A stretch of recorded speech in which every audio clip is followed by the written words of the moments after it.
What's up, people? This is the Live and Level Gamers podcast. We are back on the internet, live streaming straight and directly to you. But my name is not Miyamoto. It is Levelhead. Anyway, right now I'm with one person. A few others are going to jump in a little bit later. But I'm going to let this dude introduce himself. He's been off the podcast for a minute, but he's back on. What's up, K-Bone? Yo, what's up, peoples? I'm back. I'm here, ready to get it chopping, man. Talk some video games, talk some whatever, movies, whatever we got on the plate today. I'm ready to go. Let's do this. Yeah, man.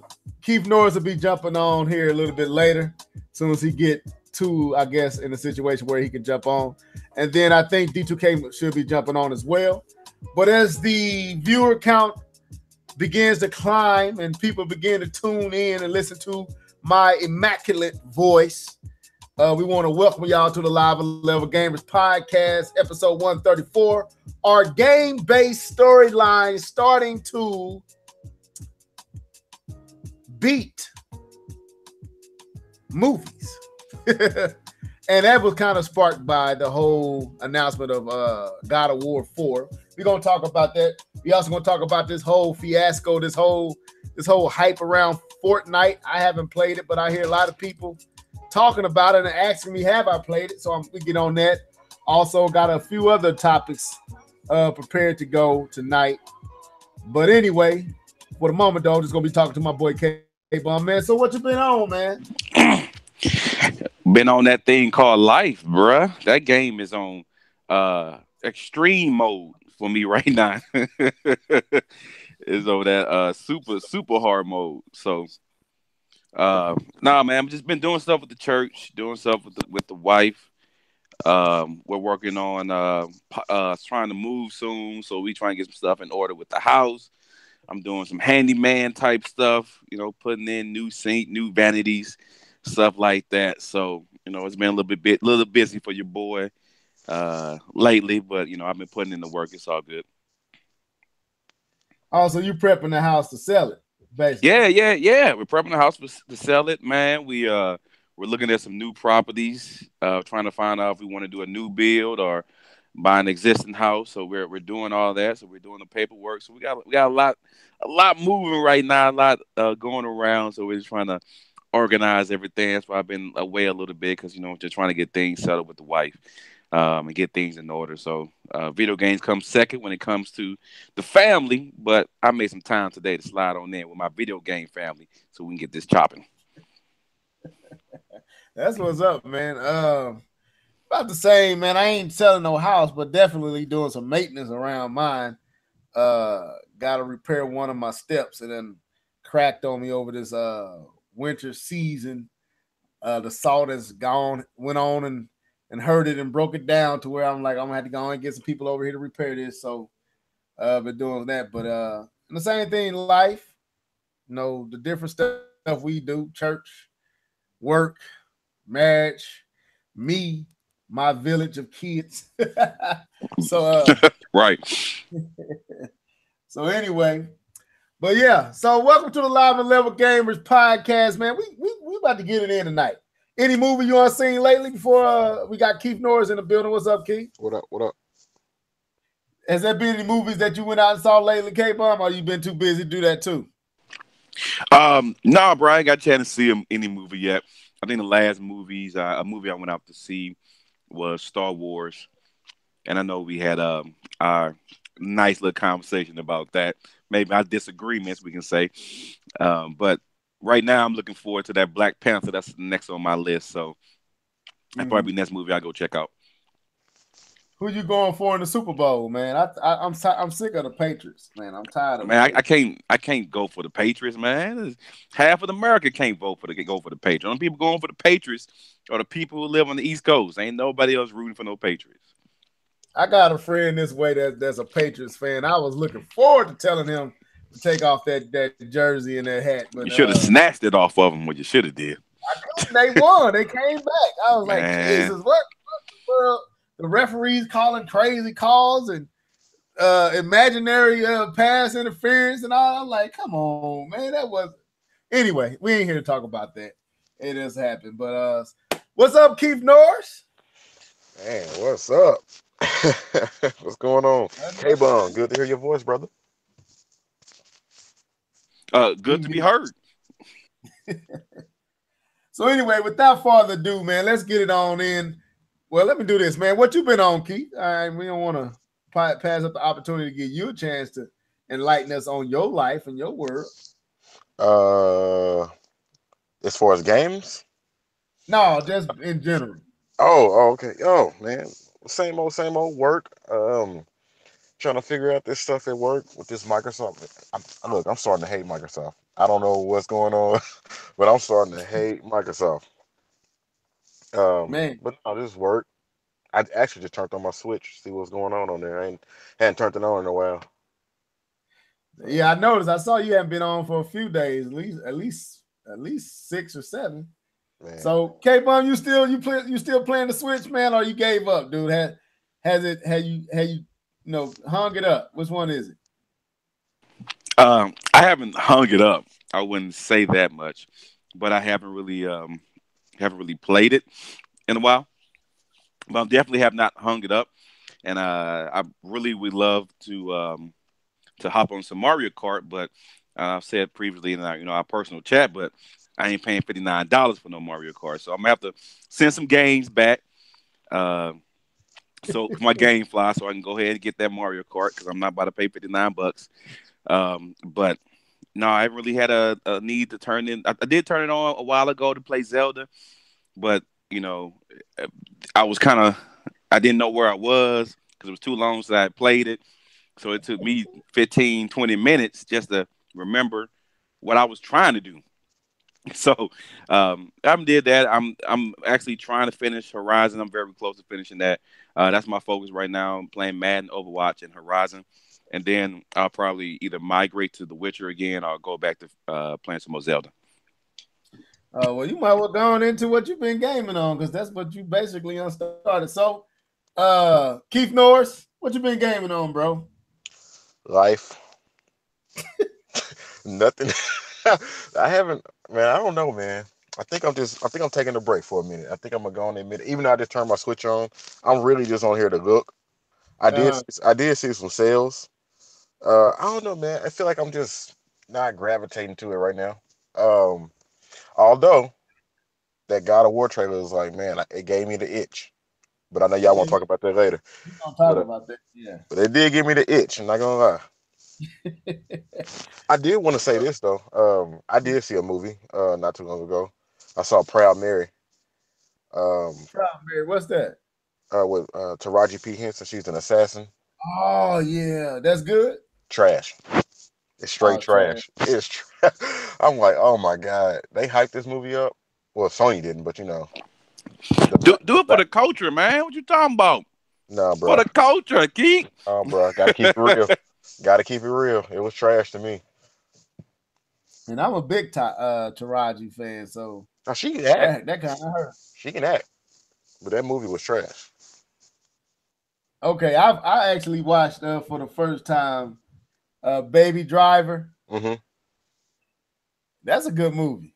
It started off kind of strange, but where it went, only thing I didn't like is how it ended, but still, overall, good movie, man. Yeah, I Definitely a good movie. agree. But anyway, so you haven't been gaming on anything but life. All right. Well, K-Bomb, you kind of started telling us what you've been gaming on, but go ahead and kind of go into detail. I know you're eating your pasta, but can you separate yourself from your fart, from the hand-eye coordination of Man, your face? it's pasta Can you good though. break away from feeding your face for a second? Yeah. Anyway, Hold on, bro. Gotta wash down that pasta with this. Okay. Woo! Sauce everywhere. Okay. What I've been gaming on. As I said before, mostly I've been gaming on Madden for doing squads. Actually, I haven't been playing squads because I've been so busy. I've been just playing the single player, just playing against the computer because I haven't really had time to catch up with my boys and play squads. I've dove back into Overwatch. I'm actually enjoying it a little bit more now because they have a new report system. And so the problem with Overwatch for a while, for about 3 to 4 months, the issue with it was that there was a lot of people who did multiple things. So they would have multiple accounts, right? And they would have one account that was called their Smurf account, and it was an account that they didn't care how badly they did on it. And so you would have people throwing games while you're trying to go up the ladder and improve your rank.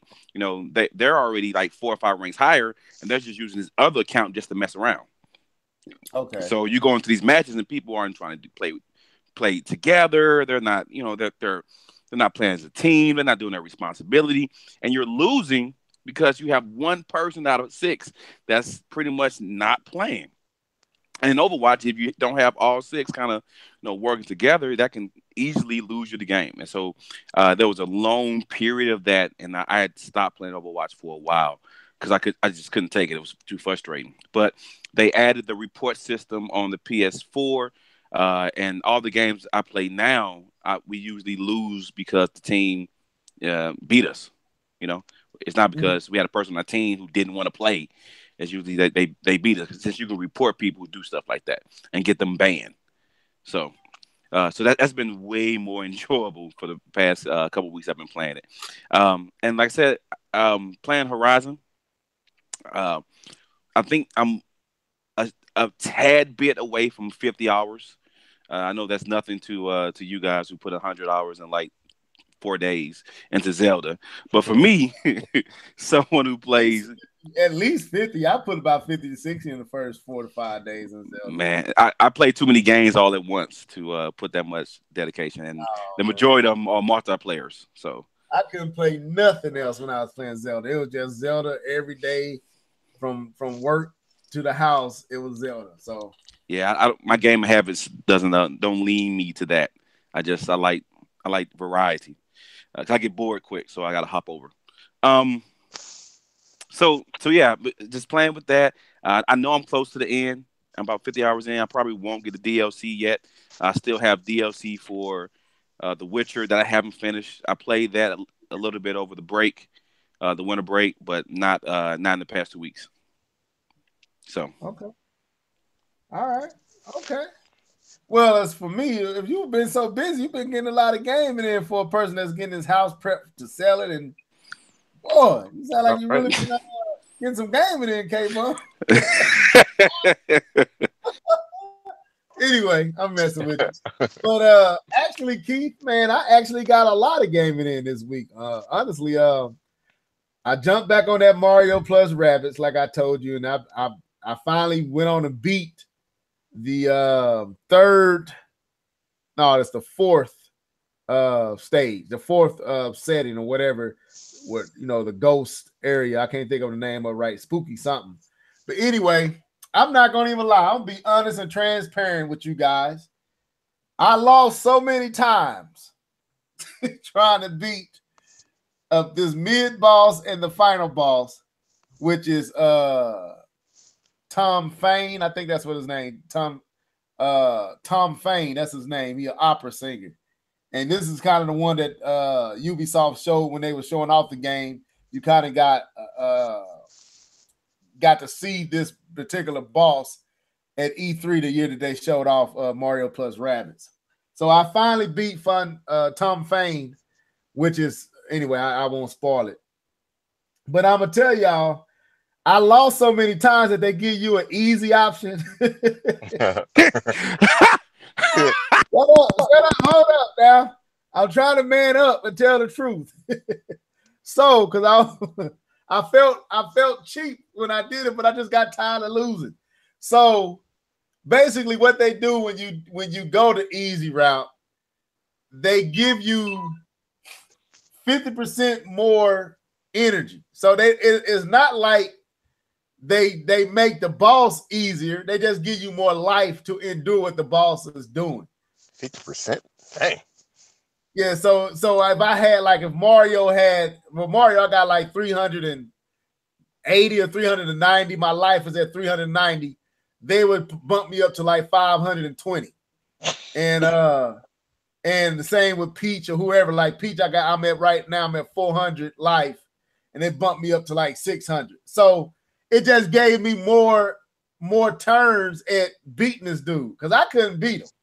And I'm like, dude, I gotta start really learning. So I started watching tutorials online of people playing Mario plus Rabbids and was realizing that I actually haven't been playing the game as good as it's asking or requiring you to.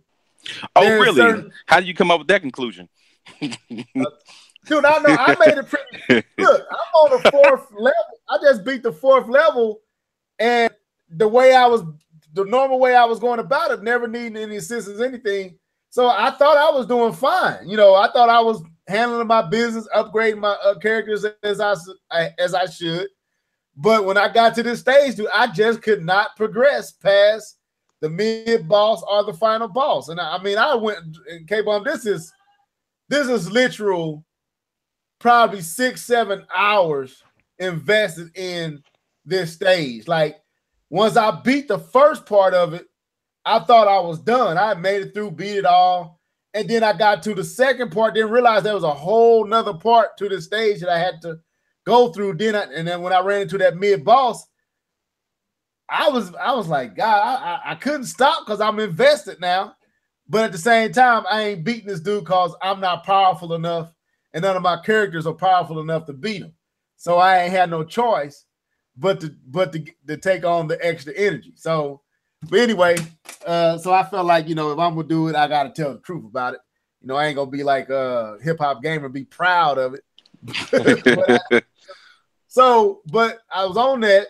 I also jumped back onto Mario Kart. That's why I was hitting y'all up trying to find out. And I think that's why you saying you got to get Mario Kart, because, dude, I was getting in on some Mario Kart the last few days, man. Like my boy, you know him, K-Bum, King Cooper. King Cooper, yeah. Yeah, he bought a Switch. Oh, okay. And yeah, he just got him a Switch, and he bought Mario Kart 8 Deluxe, and he got Zelda as well. He's like, man, I've been looking at it. I've been wanting it. And I was like, he said, I'm thinking about getting the Switch. I was like, oh, okay.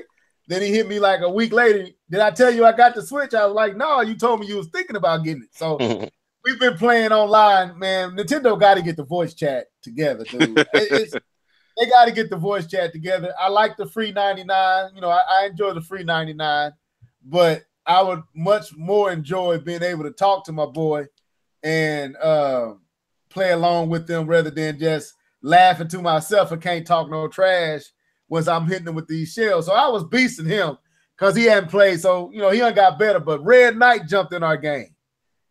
And Keith, when I say it was a humbling experience. Yeah. I played against him in Mario Kart.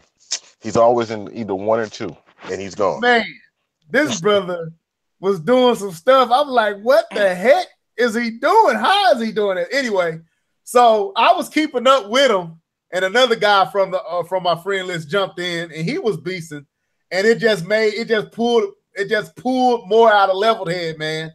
And I got him one time. I got Red one time, but he came right back and got me anyway. It was like, dude, there wasn't nothing I could do. So anyway, just got back into Mario Kart. Went out and bought my my set of twins, those 2 little controllers for the Joy-Cons, so I'm gonna start showing them how to play. I just get some Mario Kart in, but and I also played. I don't know if y'all know anything about this. I'm a Double Dragon fan, right? So in the eShop, they just dropped the arcade archives. I think what they called it, and they dropped the original arcade version of Double Dragon on the eShop for $7.99. Really now? Yes. And you know I had to get it. And I got it. And I just beat it. And I'm going to play it again with my brother. The one that made everybody upset. I know exactly what you're talking about. So he coming over.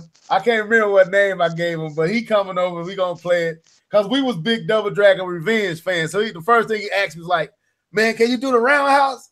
I was like, man, I don't think you can do the roundhouse on here. I'm not for sure. And no, you can't do the roundhouse. But definitely a good Man, I'm game. gonna say this government name. I had to catch myself. Yeah, I almost did too. You didn't see me stutter. Anyway, so he gonna come through. We gonna get on that. I got an extra pro controller for Mario Kart Deluxe, and the two wheels for my twins and my daughter.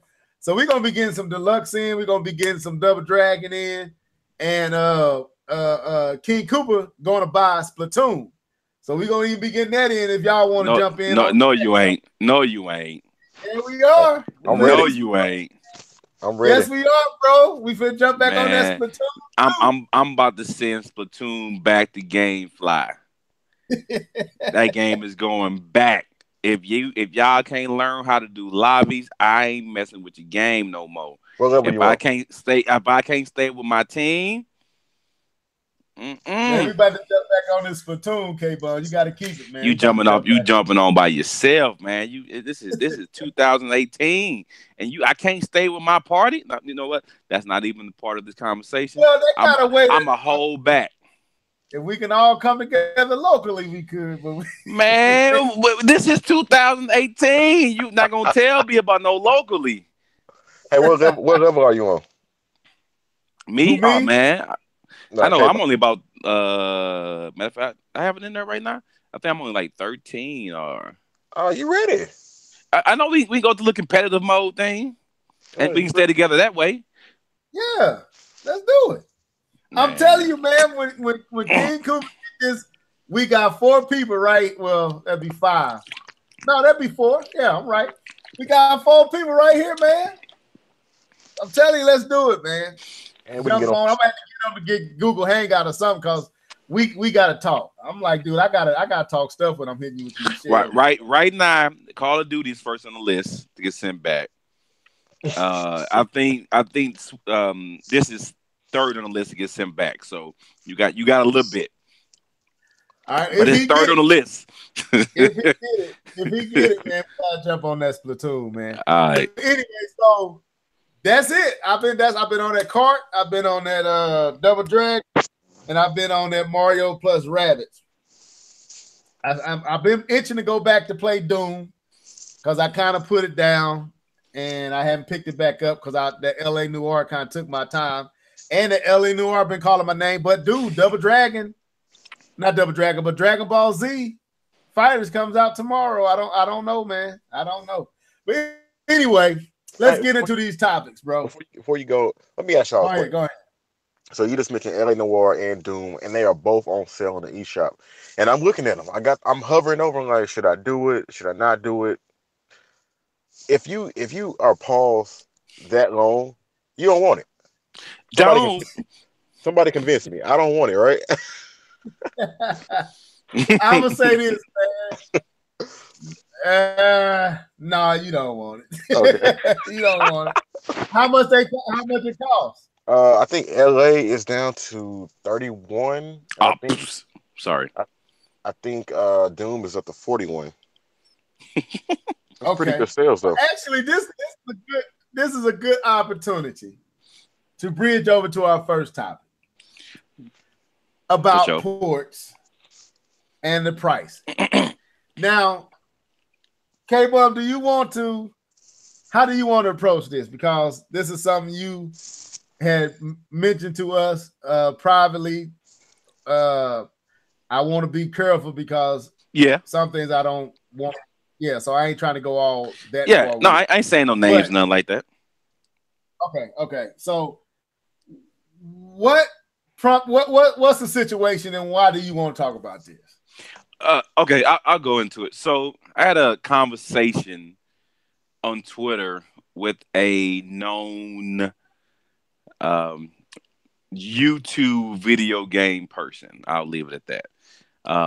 And we had a little back and forth, um, which originated just about um, ports that Sony was doing and what Nintendo had. And the person actually um, gave compliments to Sony for releasing a port at a very reasonable price. And that price Okay. that you know what I'm saying, very reasonable price. And that person actually gave, credit for Sony for doing that. and then actually threw the finger at Nintendo for not doing it. And so the conversation kind of increased, and then we started talking about other ports and stuff like that, and the conversation got kind of weird and went different directions.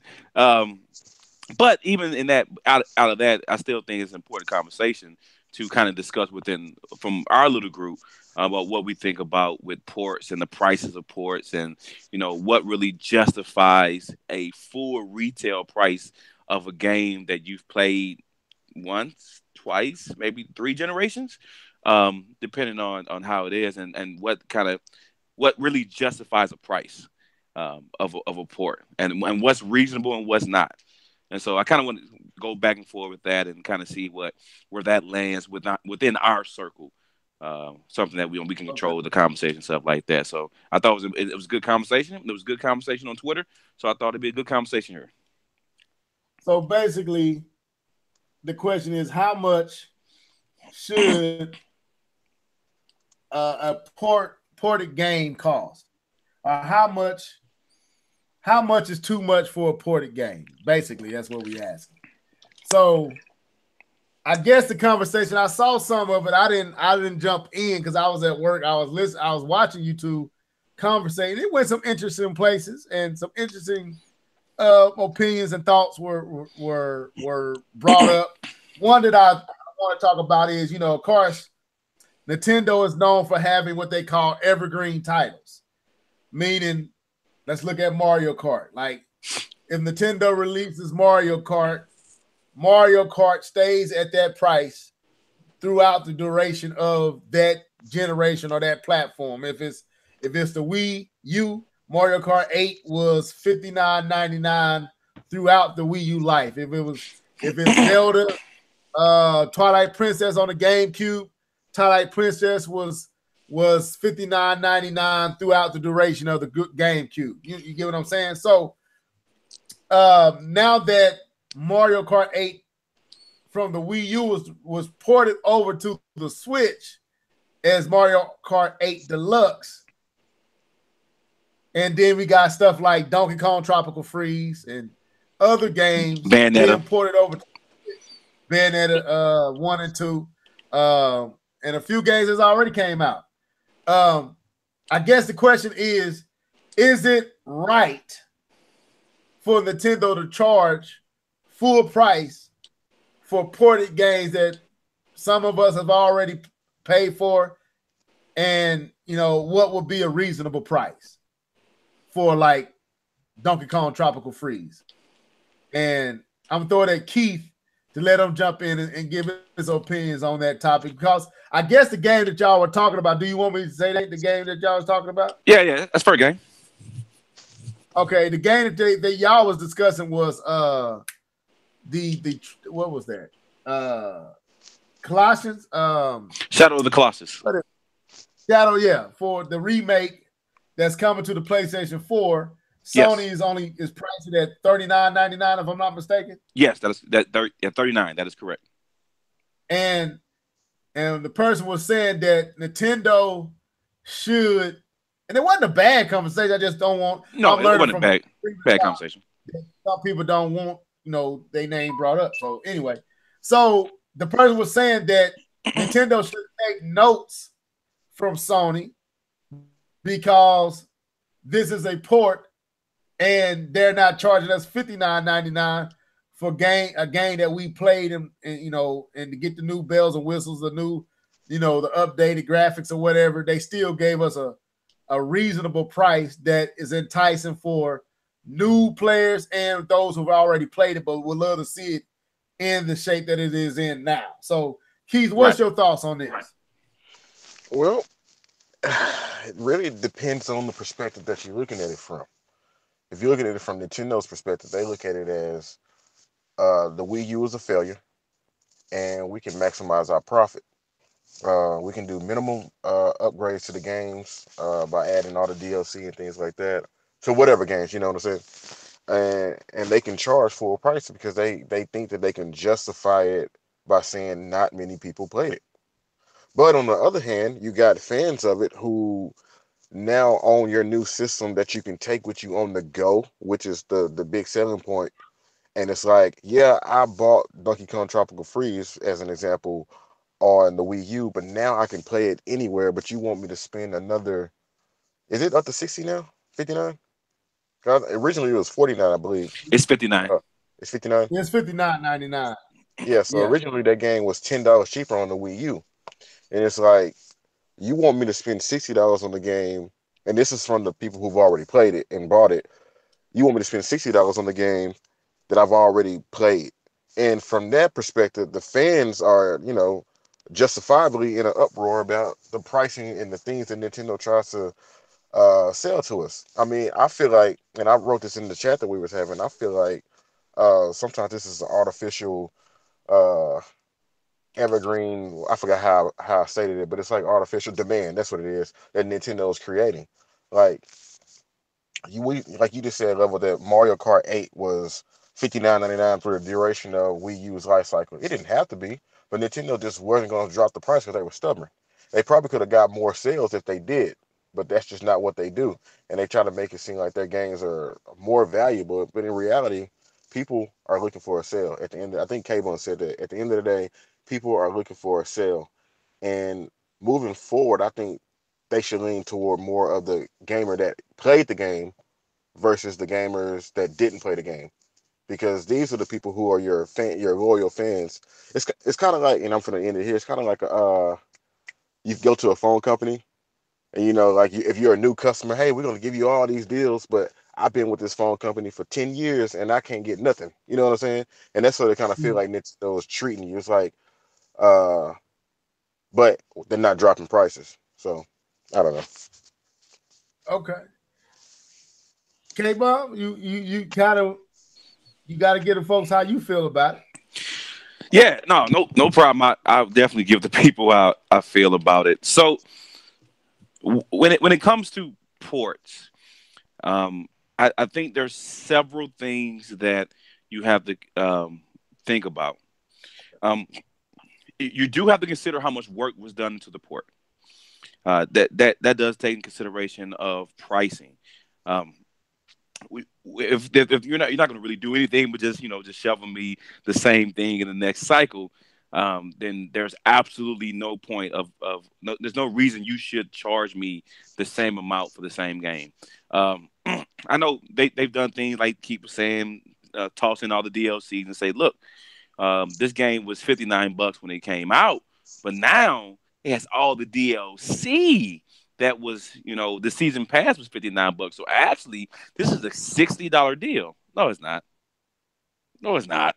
Like that's not a $60 deal. You're still getting. I mean, this is it's a game it's been out. We've already played it because I can go right now and get it for the other system for like $15 and get all the DLC for cheaper than that.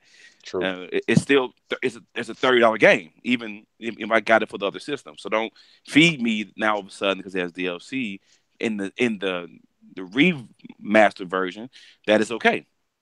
So I think to me, this is kind of how I see it. Is that for ports and kind of remakes, that the second time it comes back around, there's no way you should charge the same amount that it came out. Period.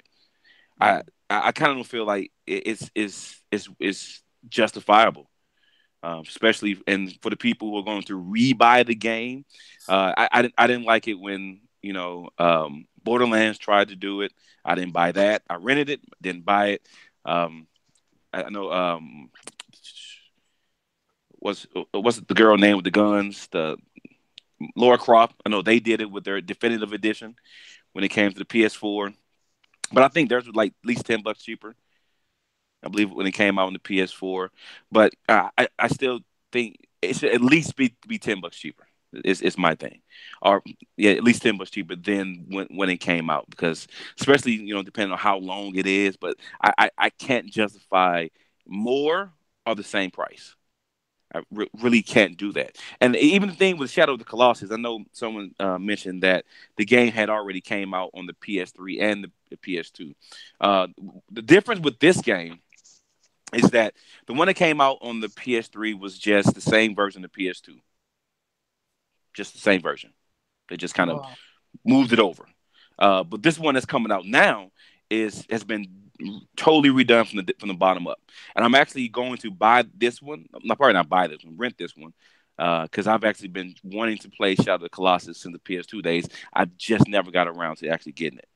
And I was going to get the one in the PS3, but I didn't like the way it looks. It was very similar to the PS2, and it wasn't any, no graphical updates. It just looked very similar. But this one, they put their work in to make this. I mean, this is not a lazy port. This is we redone this game, and if we didn't put Shadow of the Colossus, because I believe they showed an E3, and I saw the game, and I'm like, what new game is this? This looks really good. I remember saying that to myself. I'm like, what is this? I'm like, man, this game looks fire.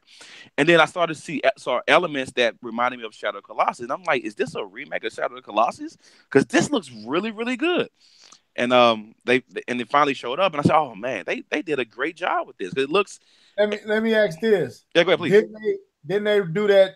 Didn't they release like a trilogy of these titles before on the PlayStation? They released Eco. It was Eco. Okay. Eco and Shadow of the Colossus together. And like I said, I don't believe it wasn't redone like it is now. Yeah, no, it was. I believe it was a slight upgrade to. They just bumped it up to HD. Yes. They gave it an HD. They let it run in HD, but it maintained the same basic graphics, but it was in HD. Mm-hmm. So yeah, I'm just trying to make sure about because I was reading Cornelius answer this question. I was trying to make sure about if he was correct. I think he is. But go ahead, finish your point. Yeah, they did. And they slapped I believe Eco with it, so they both came together. So you got both games because there's a lore between those two games, and so I mean I congratulate them for doing the work, but I don't think remakes should come out at the same price. I don't see it, and I don't think how you can justify it. Even with the DLC, even with hey we added more stuff, hey it's more, it's still a game because games depreciate over time. It's just like it's not the same as car, but it's similar. When the demand of the game goes down, the value of that game also goes down. Just like and depending on how the demand is, no one really escapes that diminishing value. The Witcher 3 which is amazing, is still selling for like $24 right now, which is amazing. That has helped that value like 3 years after it's come out. But even being one of the best game and being game of the year it came out, it is even getting a 4K upgrade that it got on the Xbox, it still suffers from diminishing returns. It's going to drop in value because of the demand for the game has extremely dropped from when it initially came out. The value of the game, I mean, the content of the game is still there, but the value of it because of the demand has dropped. So therefore, the how much you can charge someone to buy that game also drops. So that's how I feel about it. And remakes to me is very similar, even though it's not a remake. The value of it is still low to me because again, the demand it really isn't there, and you shouldn't be charging me more of the same amount of money that I paid 4 or 5 years ago. So that's my thought. So I'm going to tackle this several different ways. First of all, I'm going to tackle this from the point of what do I feel about ports and pricing. First of all, I feel that if you have released this game previously, then like K-Bum, I'm going to echo that it should not cost the exact same price as the original, no matter what you do to it. So if you overhaul it, if you give it better graphics, if you totally rebuild it from the ground up, if it's the exact same game, following the exact same storyline and everything, I don't feel like it's justifiable to sell it at the exact same price. That don't mean I won't buy it. But I feel like you're not doing me as a consumer, a customer. You're not treating me fairly because I especially if I've already bought this game and many people have bought this game.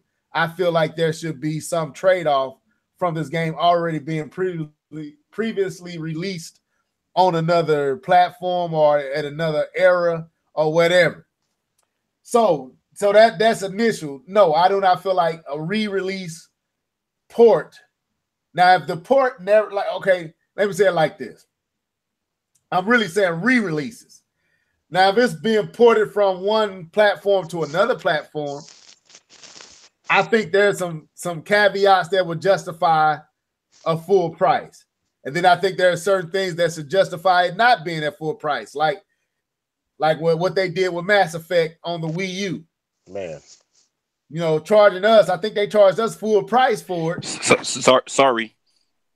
And gave a trilogy of all three games to the PlayStation 3 and Xbox 360 for $39.99. I feel like that's some bull crap, you know. But sticking with the conversation that you and Odu was having, and bringing us back into Nintendo and the whole evergreen thing. Okay, so let me deal with the evergreen thing and how I feel about it.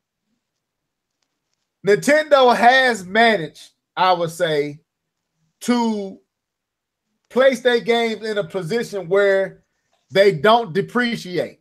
Meaning, even though this Mario, let's say Odyssey came out in the first year of the Switch,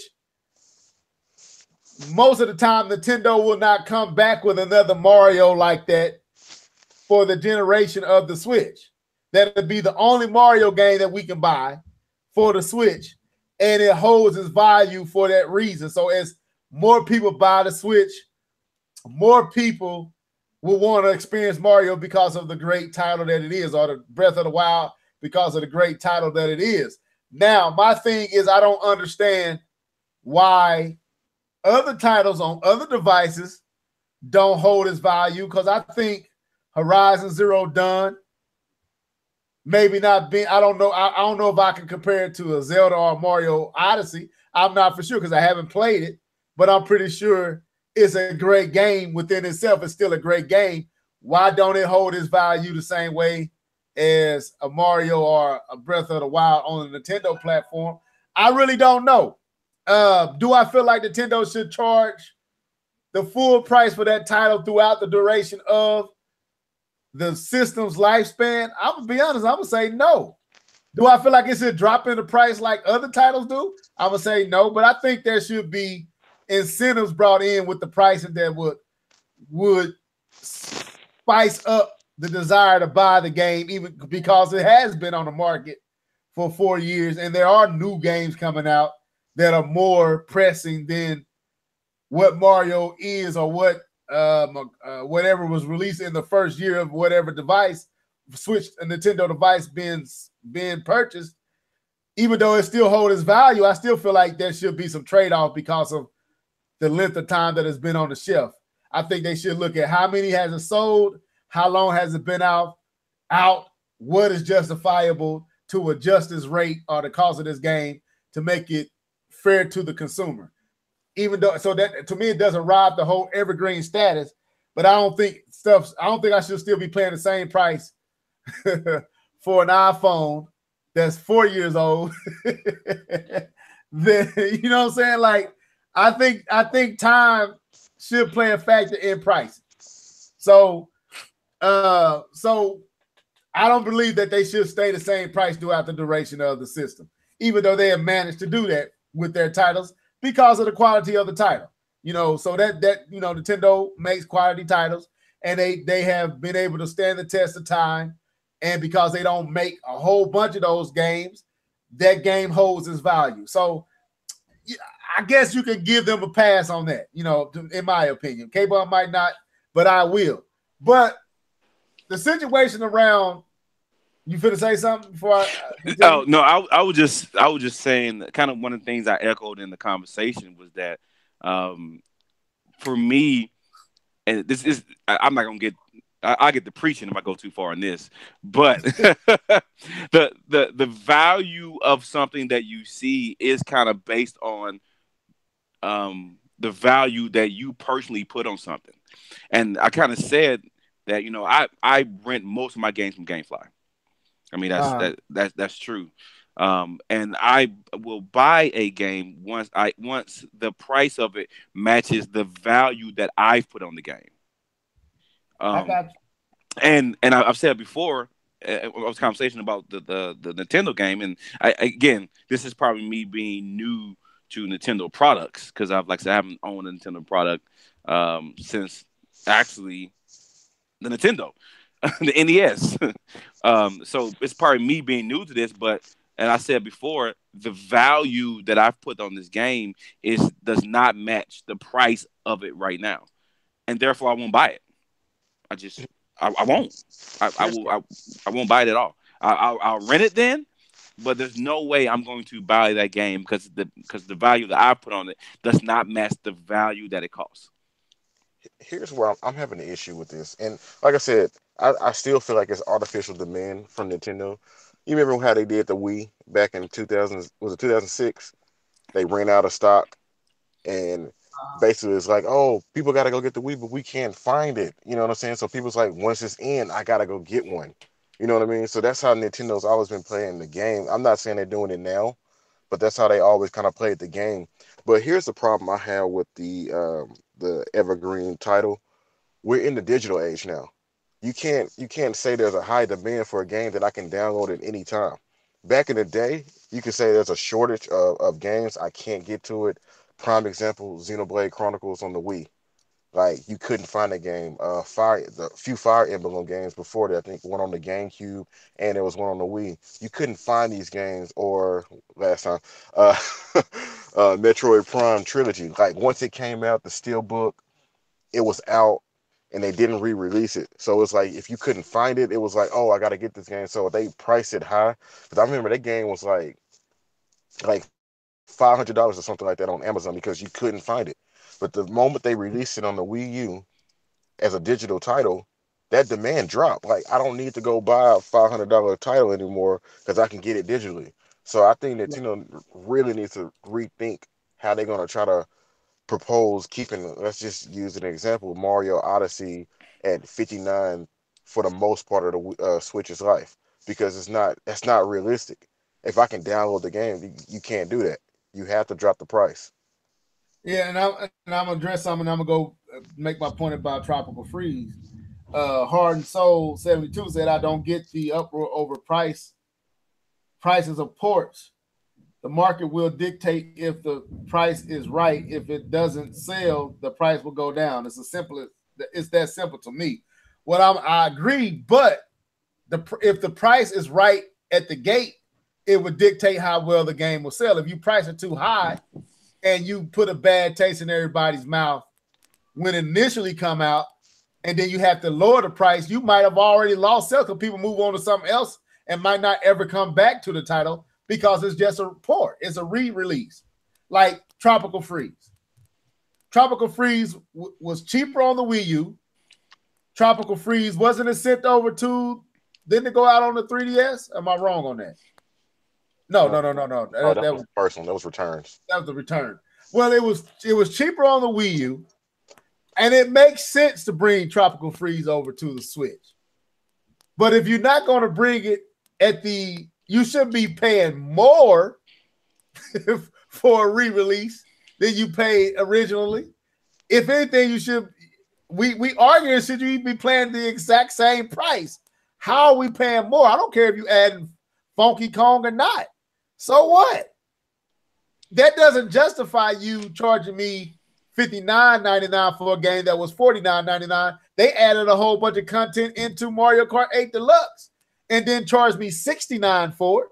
They charged me $59.99. Now, I felt like I wanted the game enough to settle my, go ahead and put out the money for the game, but it would have been even more enticing if the game was $49.99, like $10 cheaper than what it was on a Wii U, or Donkey Kong Tropical Freeze, instead of making it $59.99, making it $39.99. You might get even more sales because some of us have already bought the game, beat the game, played the game, and all that. We invested when it was on the Wii U.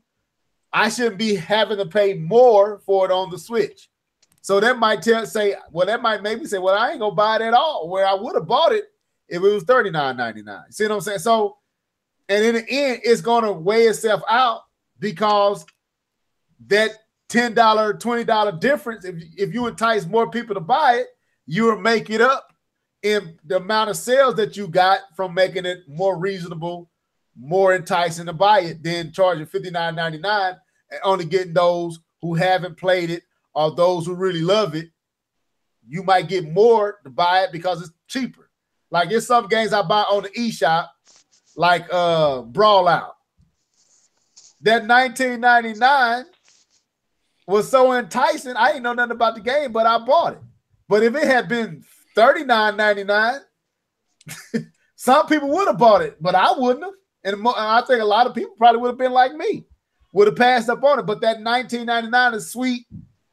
That I think Nintendo needs to start thinking like that more and taking into context. I mean, into thought what Keith was saying. The digital age is kind of changing that. You know, you can't find this game anywhere, or it ain't as in abundance anymore because it's so old. You can download it anytime you want to. It should come down in price. That should affect the evergreen status of a game, I believe. I don't think a Nintendo game should be $59.99 for 5 years just because it's a Nintendo game and it got the still quality. I think it should at least get to $39.99 at some point. Or cheaper, you know, it may maybe not depreciate like Xbox and Sony titles, but it should be cheaper than what it was day one, 3-4 years out from its initial release. That's what I believe, even though it's a quality title. 1 second, Cornelius, I see you in the chat, brother. I'm not saying that Nintendo is doing the artificial demand now. I'm saying back then they did it. As far as the Labo is concerned, I don't know. Nobody knows if Nintendo went in and bought all those. I doubt it, but I'm not saying that they do it now. I don't think they have to do it now. I think people are legitimately purchasing or interested in the Nintendo Labo for what it is. So I just want to clear that up. I'm not saying Nintendo's creating demand now. I'm just saying back then I know they did. Right. So go ahead, K-Bomb. You got something to add? Yeah, no, I was just saying, and just because you do it for one product doesn't mean they're trying to do it for all their products. And just because you can prove one product isn't being increased doesn't mean the other products are. And the thing is, you can only do that supply and demand, play around with that when there's an actual demand.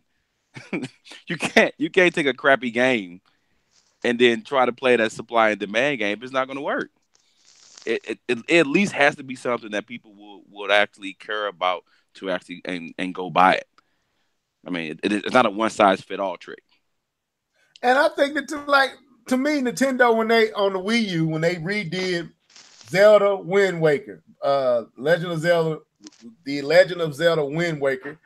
How much was that game? Wasn't it like $49.99 or $39.99, something like that? It was $49. Right. They didn't charge us $59.99. They redid the whole game and they gave it to us for cheaper than newer titles. You can go buy Wonderful 101 for $59.99 and buy a better game in Wind Waker for $49.99 because it was a re-release that was a decade old.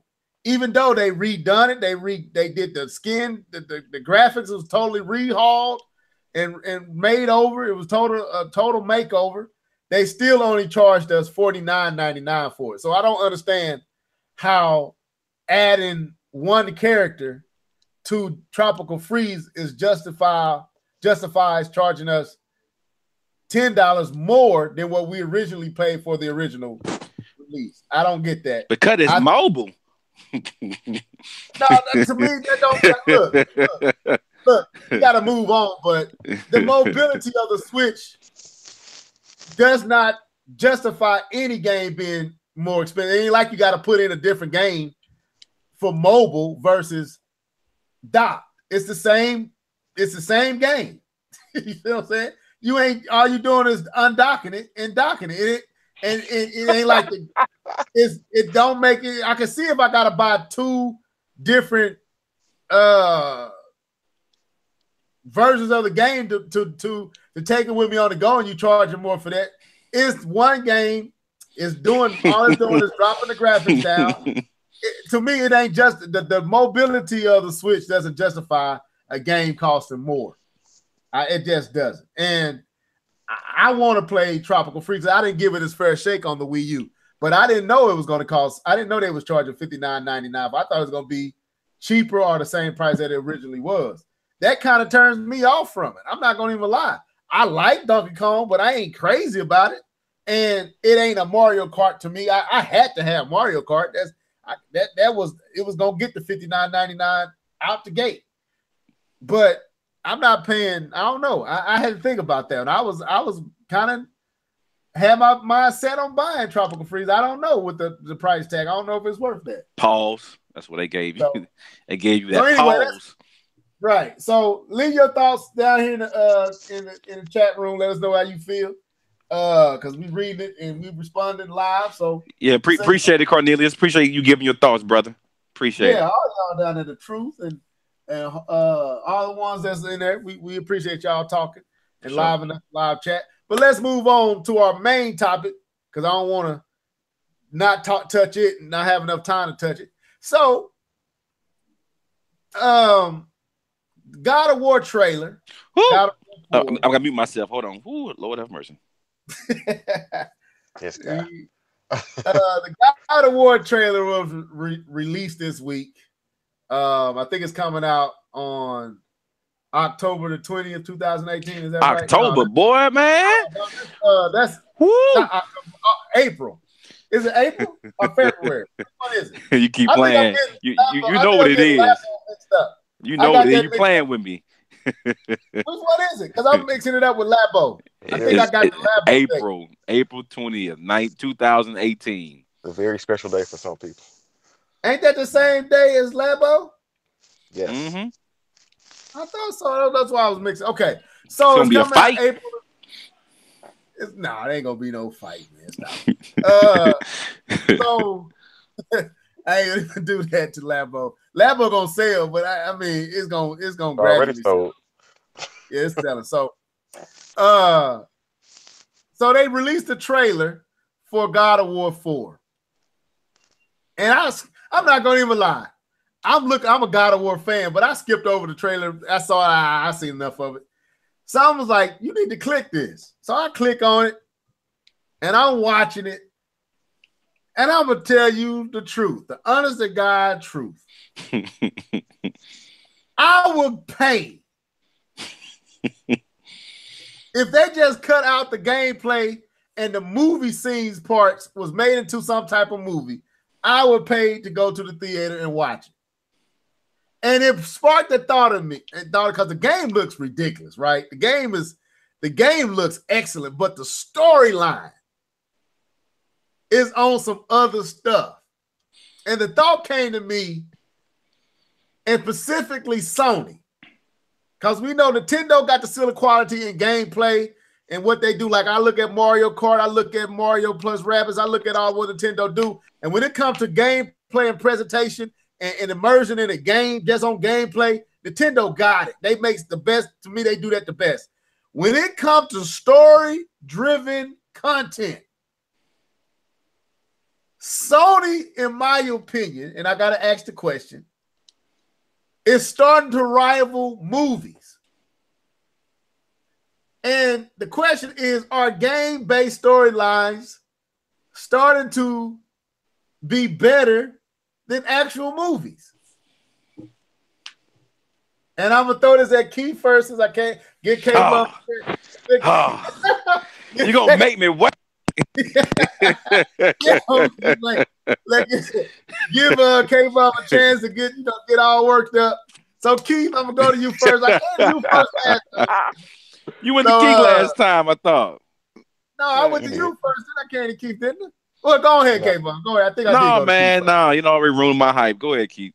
All right, go ahead, Keith. I ain't gonna be going What's with your it. thought? I'm gonna say no, level head. They're not starting. They have been rivalry movies. You go back and you look at PlayStation 1.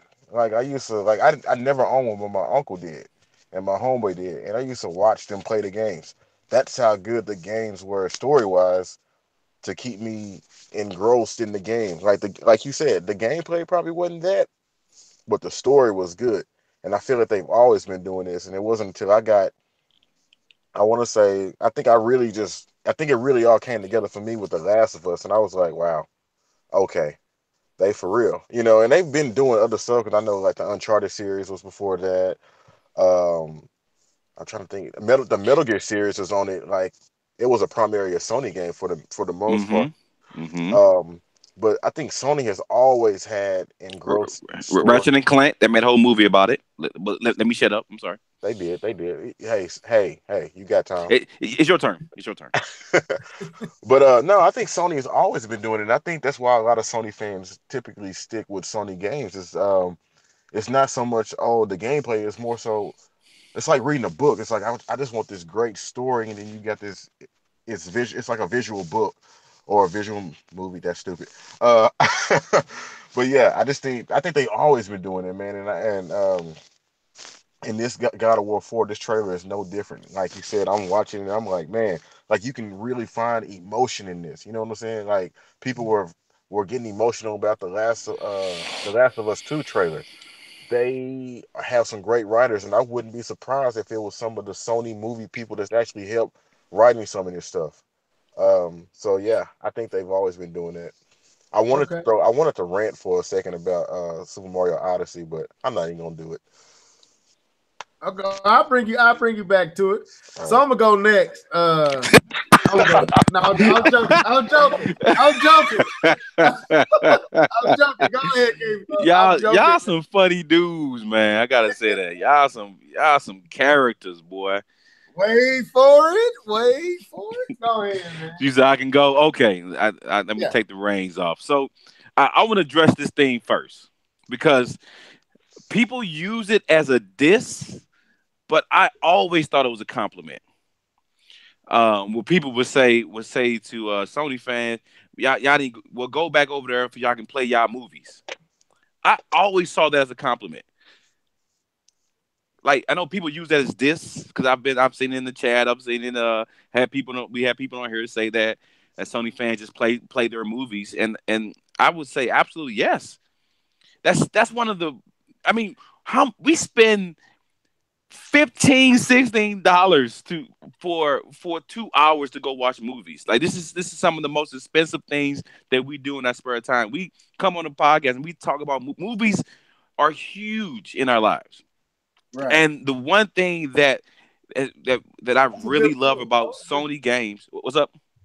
I said that was a good point. Yeah, That's a real good Ooh, point. I Go ahead forgot about those Quantic Dream games. Like who was? I'm sorry, K-Bone. Beyond Two Souls. I forgot about that. But go ahead. Sorry. Beyond Two Souls. What was the other one? It was Beyond Two. It was Heavy Rain. Heavy Rain. Oh Heavy man. Rain. Heavy Rain. So I always saw those as compliments when people would say that because I absolutely love playing games that made me feel like I was in a movie. I mean, when we watch movies, we for the most part we insert ourselves into the movies.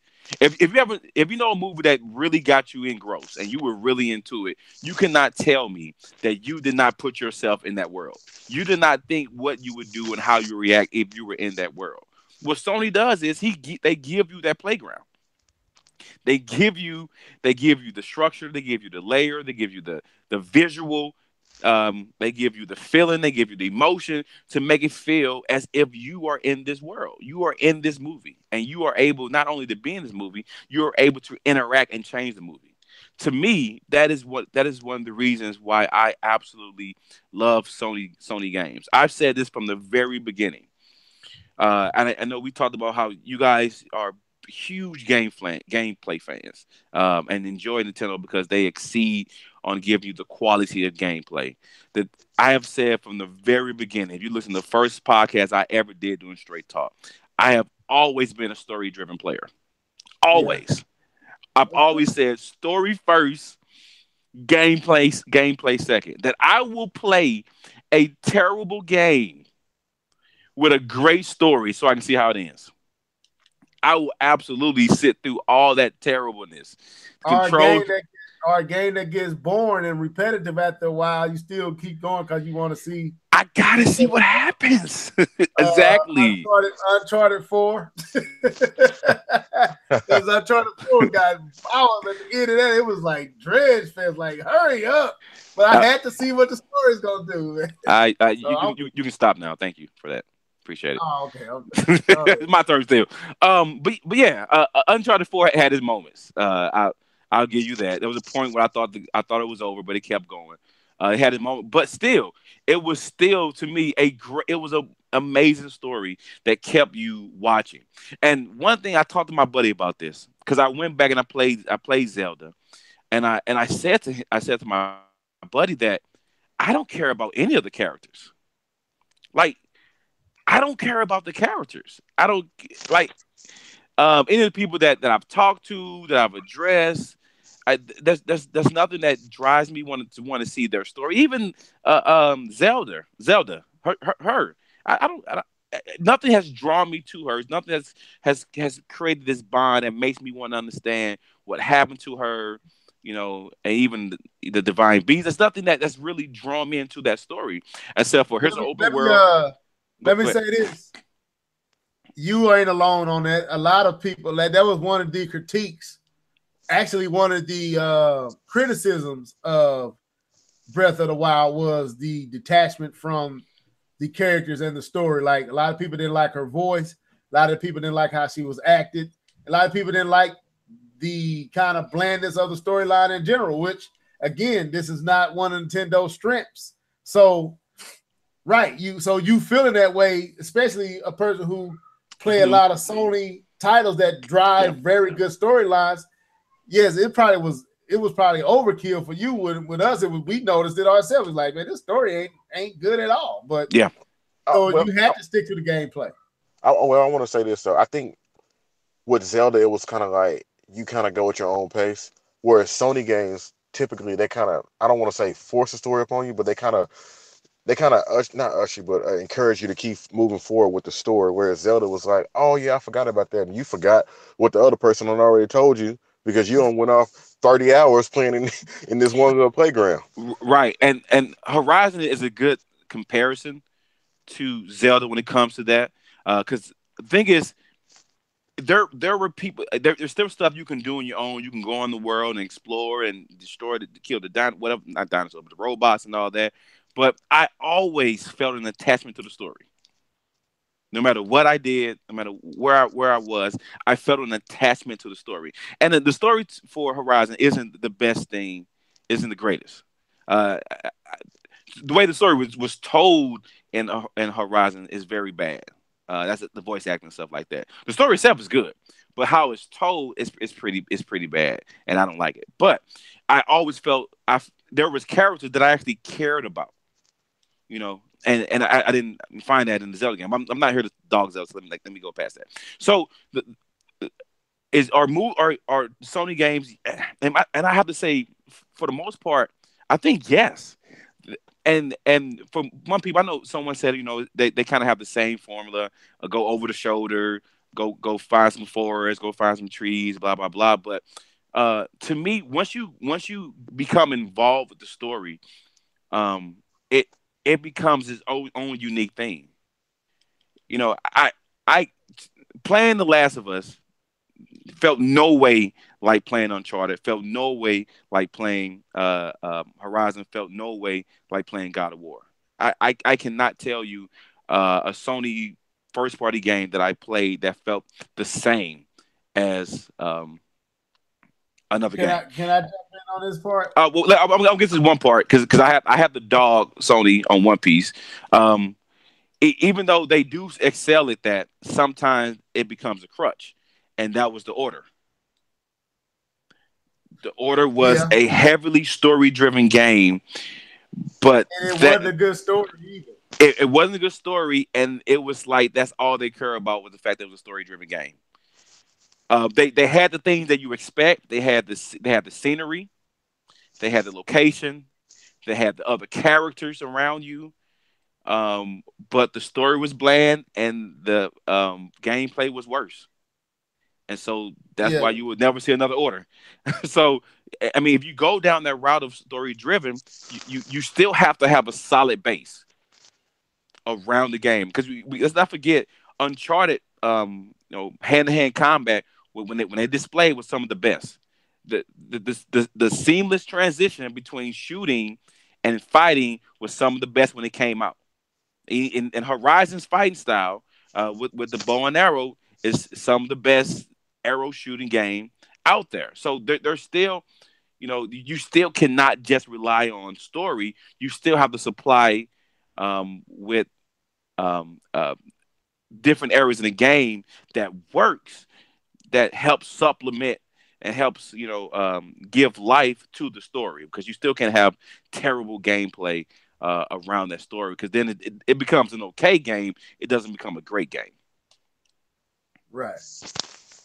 I was going to say, like, as far as the gameplay, I know you said that you didn't run into spots where you felt like you was playing a similar game. I would say between Last of Us and Uncharted, I did, but not God of War. God of War was a big enough departure from what Uncharted and other titles was doing that I didn't never feel that way when I played God of War.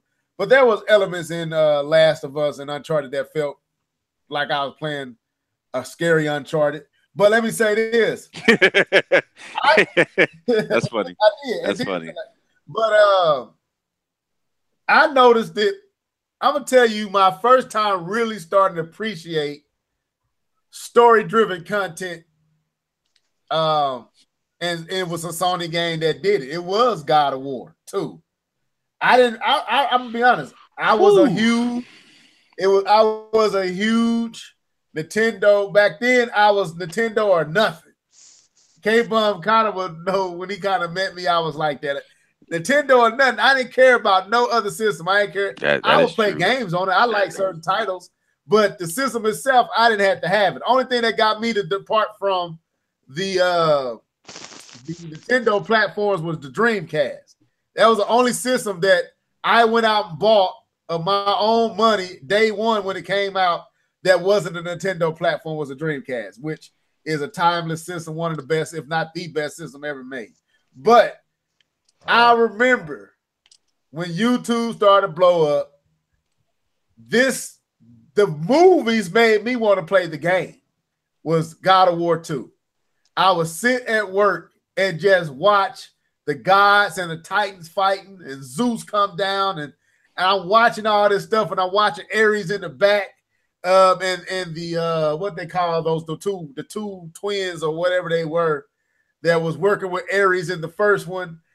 I was watching, like, on YouTube, they just had all the movie cut scenes kind of work into one. Yeah, they worked it all into one cohesive transition where you watched from the beginning to the end without any other gameplay.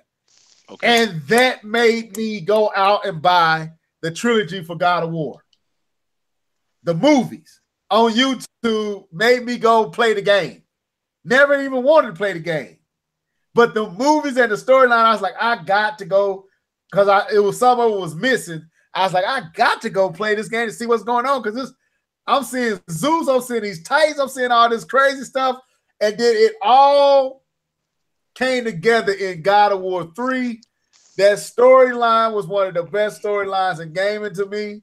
Like, it ended on a crazy note where you see Kratos carried off and you don't know what happened to him. And now if you look at God of War 4, you see the big stab wound in his chest and you're trying to figure out what has happened from God of War 3 to, like, dude, that is the Avengers. That is the Marvel universe, like we going to see with Captain America, Iron Man, then the Avengers, then Doctor Strange. Like, and then at the end, you seeing all these. That's how Sony is putting together some of these movies. I mean, some of these games, to where it left you on a cliffhanger in 3. 4 comes back in on a cliff. It's starting out with a cliffhanger. You don't know what's going on, but you see, this is Kratos. He has the stab in his dude. And then the little hints they give you about the son and who Kratos is, and then man, that got me so. Okay, I'm done. Because I remember I told you guys that I didn't think it was his real son. I thought it was a girl he was a dating son that died, but right. this is his real son, and he's fighting against. Basically, he don't even know who his dad. He don't even know who Kratos is. He don't know what's in his bloodline and in his blood. Right. Like, dude, these like I say, every company needs, like the big three needs each other. Yep. Microsoft does online to a level that no one does it. Sony does storylines like nobody does it. And Nintendo does gameplay like nobody does it. And all three need to learn how to borrow aspects from each other. Like, if you could marry Nintendo's gameplay, like a Breath of the Wild, and have a storyline like God of War, my God. My God. That would be something crazy. Because, like I said, Nintendo games don't get old and boring to me. Like, I'm going to be honest, the Sony games do start to drag and get real repetitive towards the end, middle to end of the game. You just like, you only playing it to finish out the storyline. Whereas Nintendo is adding a new element, a new device, a new this, a new that, at points where it change up the game. Where, you know, that's one thing that makes Zelda so great.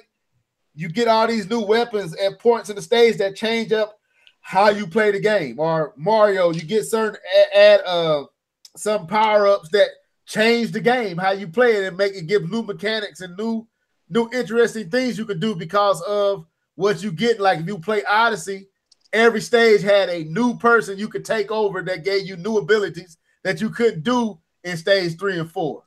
You see what I'm saying? So it constantly makes the game feel new and fresh, whereas Sony games, what you do at the beginning, you pretty much do it at the end.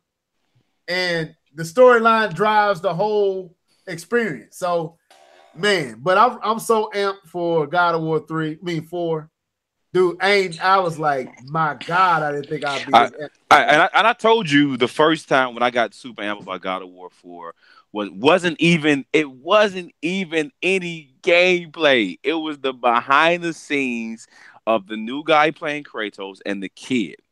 And the behind the scenes video of that is what got me hyped. It wasn't even the gameplay of the game because it wasn't even out yet. There was no real gameplay, but that got me hyper than actually seeing the gameplay. And one thing I wanted to add, and I know it's not a Sony only game, but Keith brought it up. I was up until 4. I haven't really dived into it after 4. I was a Metal Gear Solid guy. And you guys remember 4 had the longest cutscenes in like the history of video games.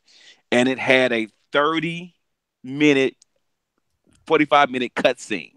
Yeah, I heard about that. And I sat there when I got to it. I propped my feet up. And I said, "Oh, I'm finally here at the cutscene." I sat there and I watched the entire thing. Like, yes, because I loved it. And the thing is, I want to make sure we want to get this straight. Is that I'm not saying that I want to play a game that everything is cutscene. No, as I said before, you have to have elements to help the cutscenes and the story. I don't want to play God of War if it was just a movie with just quick time events. That is not fun to me. I love playing the game and having this rich story to help me become more involved into the actual game.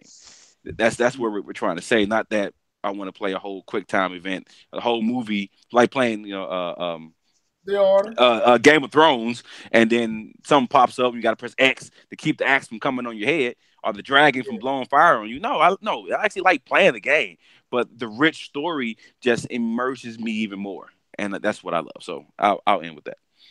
Keith, you got anything you want to add to that? Man, I was cringing when you was talking about Mario. I'm sorry. I'm not gonna hate on that game no more. I ain't got nothing. I would just use Mario as an example of how. I mean, you might not like that particular Mario or certain things about that, but I was just saying how those power ups and them add on. They did this back in Mario 3, you would get to certain stages and get certain power-ups that you didn't like when I first found the frog.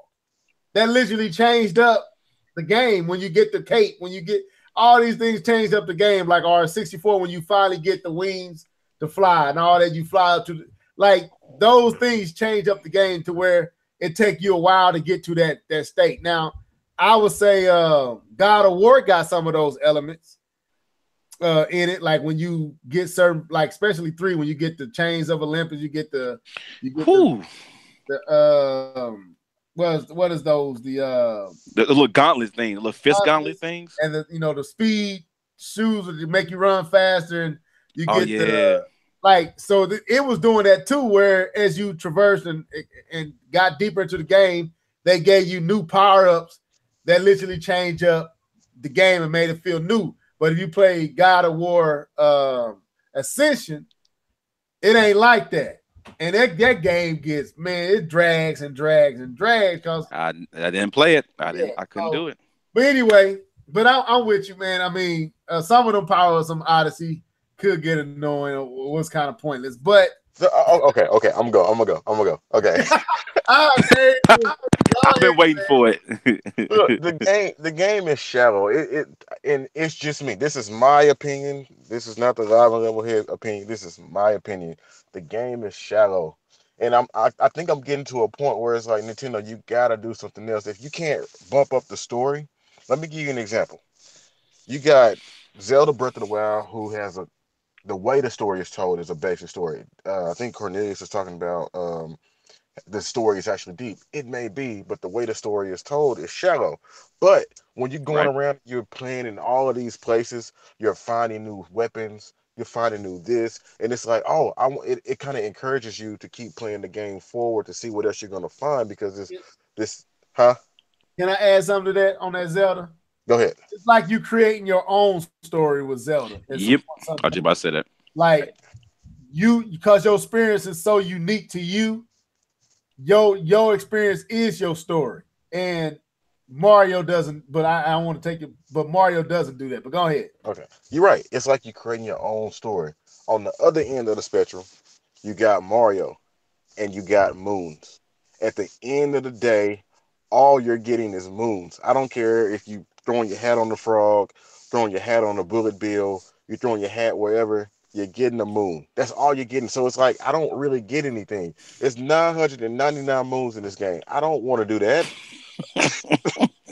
I'm sorry. Look, I'm sorry. Like, I love Mario. And then you got the outfits and they don't do anything. It's just cosmetic. You got Nintendo fans running around here talking about I found the hat and blah, blah, blah. Who cares? They don't do nothing. At the end of the day, you're getting the moon.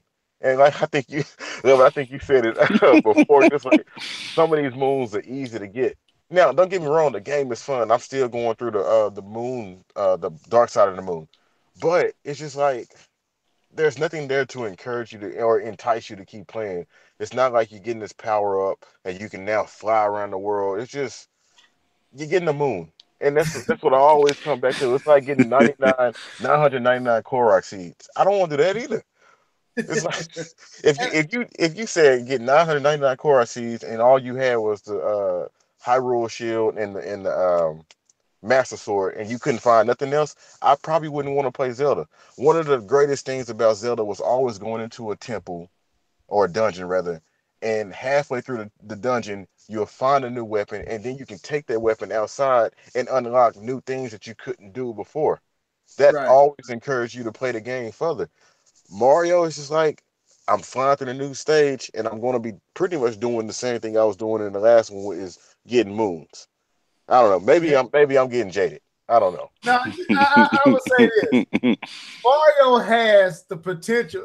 Mario and Zelda have the potential to have a good story. Like, as much as you saving Princess Toadstool, it's not like they can't tell a great story in the process of saving her. Like, I mean, if you watch cartoons and different things, you might be doing the same thing. At the end of the day, He-Man was trying to save somebody, but there was integral storylines with each episode. Like, Mario could probably tell a more compelling story if Nintendo decided to tell one alongside the game. But like again, that's going to take a lot of energy from just focusing on the gameplay. Yeah. And then you might have to work the gameplay around the story. And that might take away from your ideas because it might not make sense to go to have a dinosaur like Odyssey. You had a big dinosaur that came out of nowhere. Spoiler alert if you haven't seen it, the dragon. They can do that and they can go anywhere they want to go because there's not a storyline really holding them to account. But if you tell a story, some things you want to do, you can't do. I don't even think it's that though. I just think there's nothing tangible to hold on to. You know, it's not like I'm collecting it. Or you know what will make this game a whole lot better for me? Believe it or not, trophies. Something. It's just like there's nothing there. It's just you collect the moon, and that's it. And of course, the experience, because you know, like there's platforms that's like way out there, and you have to test your skills. I understand that, but it just to me, it just feels like there's nothing there. Or maybe I'm just getting jaded. Maybe I'm turning. It's time.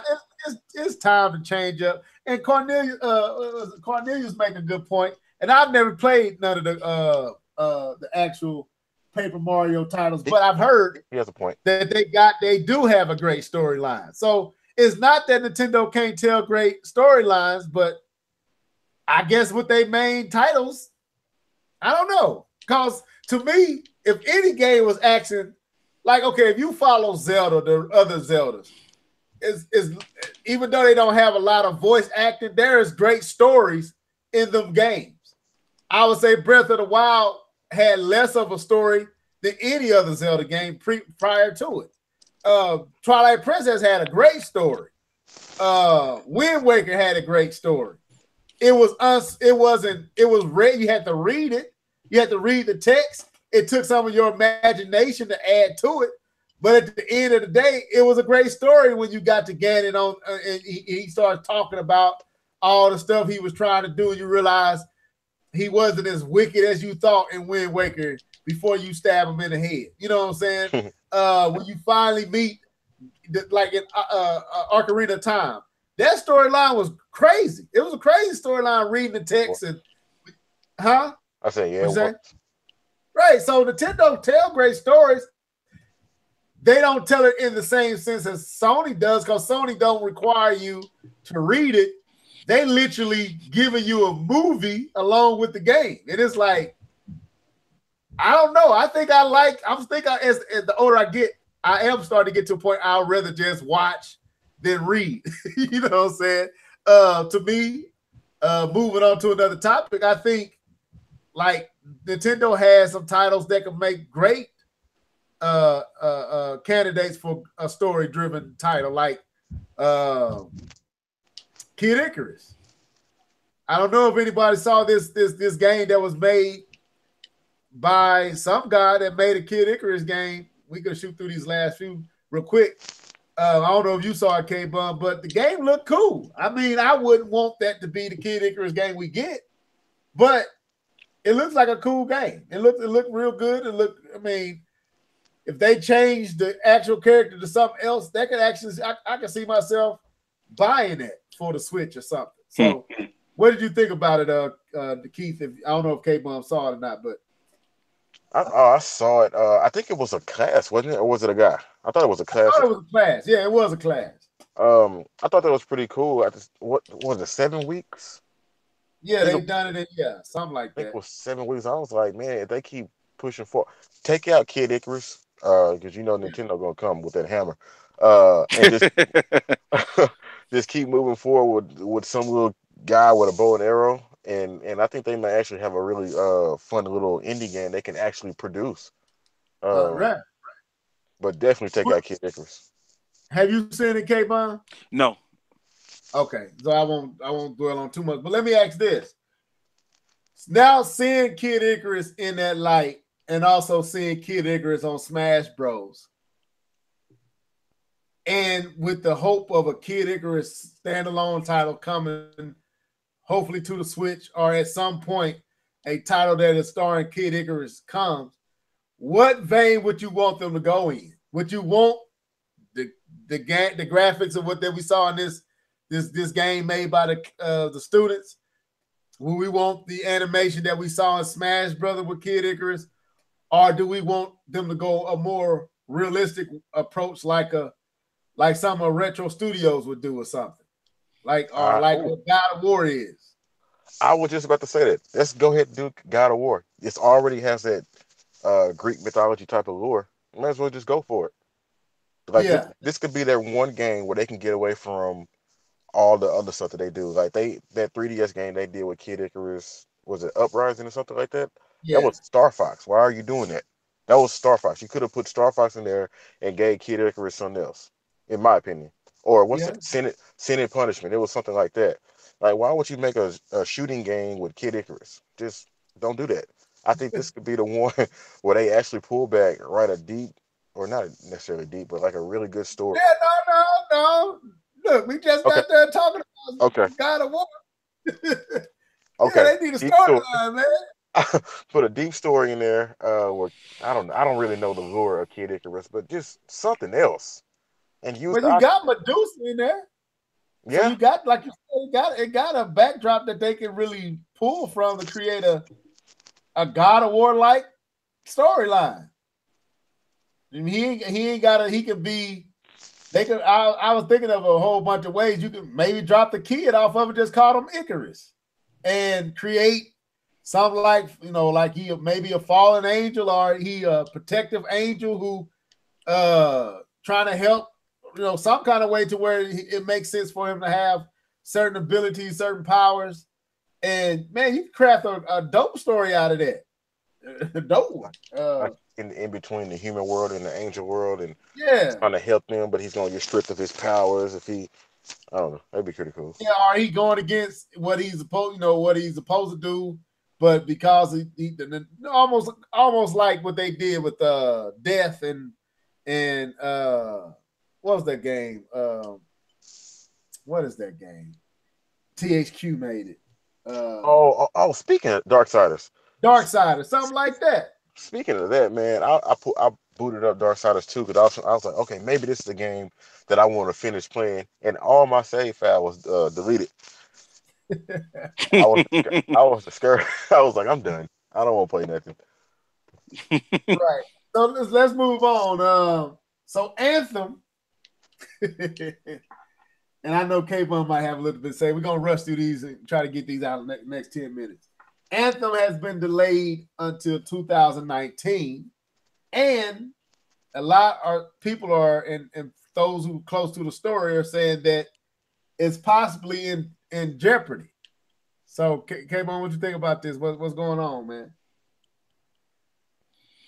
I believe what they telling us is wrong. Is really not what's wrong. I think there's something else. I know that they were saying that they wanted to get a deeper story or something like that. They had said. Got to find the article on Twitter I when thought they they actually. was concerned about, like, they were saying that they saying a lot was going on with bigger name YouTubers, kind of what they've been doing to like the Destinies and all the different games. How Oh, there we go. They said yeah, they were adding Dragon Age like live elements.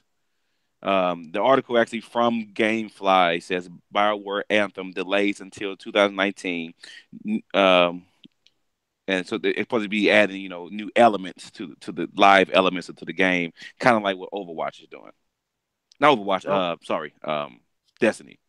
How they've kind of upped their live events as of recently. Um, so yeah, I think this is to I think this may be an issue. The fact that this game is being delayed. I think maybe have to go back to the drawing board because of some of the backlash that EA got. Because I truly believe they were going to nickel and dime us from every last penny that is in our pockets. and that's what I was talking about. There's like they saw the backlash from Yeah. Battle, Okay, sorry about that. backlash from Destiny, and it's like they scared because one bad press or one bad review from a popular YouTuber can literally cause this game to fail, and that can cause the studio itself to be wrapped up.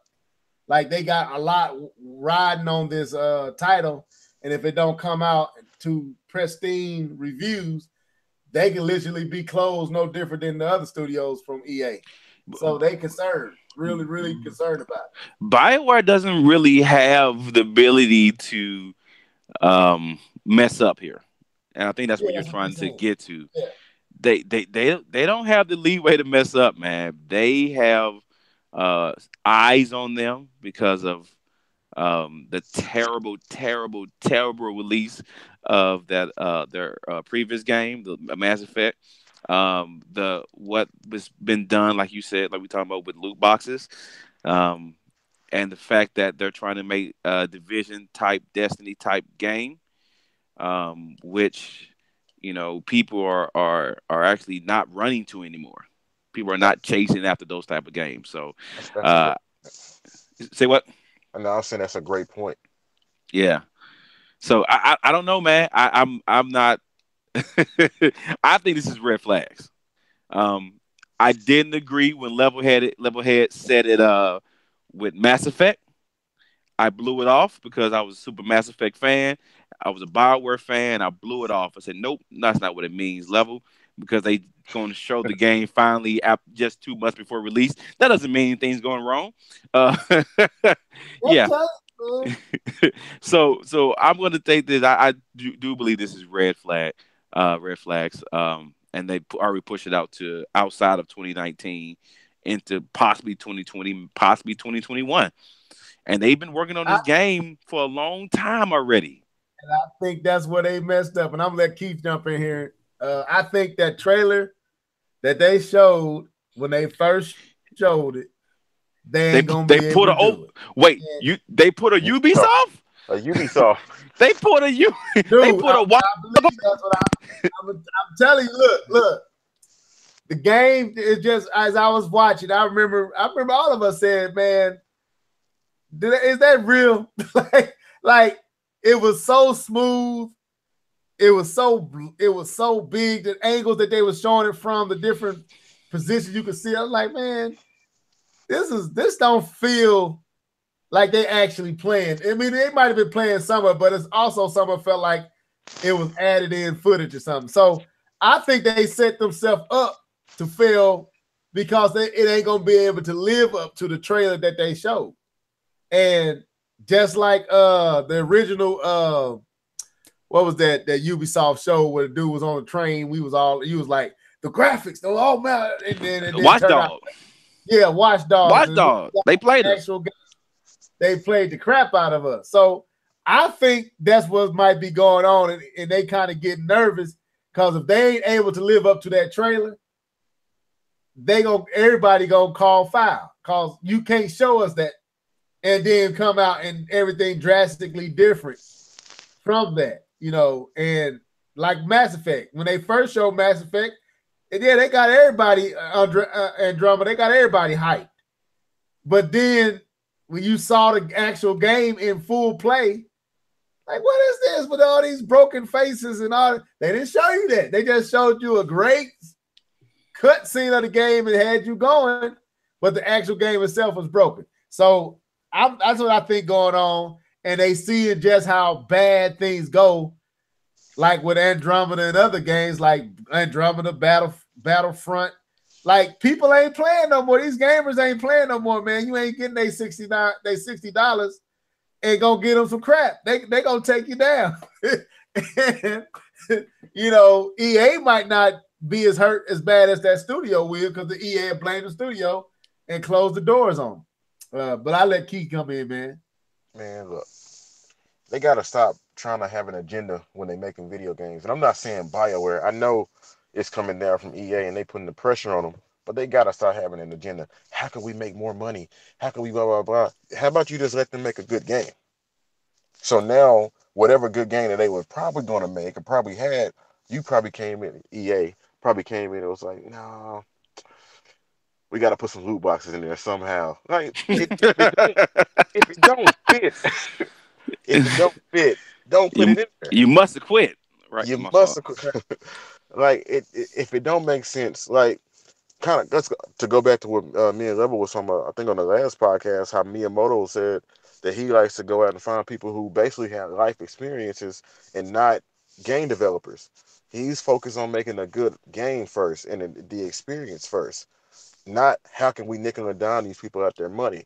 And that's, excuse me, that's what EA is trying to do. And yeah, this game is going to be in trouble. And any game that you try to make moving forward is going to be in trouble if your whole motto is to how are we going to put loot boxes in this? If that's what you're trying to do, if that's what you have on your whiteboard at work, loot boxes, put this in all the games, all your games are going to fail. Make a good Oh, game. that's funny. Because Anthem looks good from whatever that was. Whatever that was. Anthem looks good, but it's like y'all said, it ain't gonna live up to that. It's not. Nah, It's not even gonna come close. So why even do it? Because you had an agenda, you got everybody hyped, you got everybody thinking about it. Now when the game come out, they still gonna be hanging on to that. yeah. Um, The expectation is that's the expectation now. so And it's you got, whew, and you got games like God of War and all that that's gonna actually live up to it. Woo, that's gonna be some pressure. That's so gonna be some real pressure. just So blame EA. yeah, it's EA, but hey, you Yeah, right. It's yeah. EA. EA do that, man. They and like I understand. I understand a company wants to make more money. I understand that. I understand that, and I actually encourage that because if I was in business, I would want to make more money. But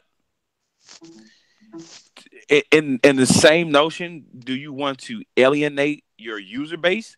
Do you want to you want to?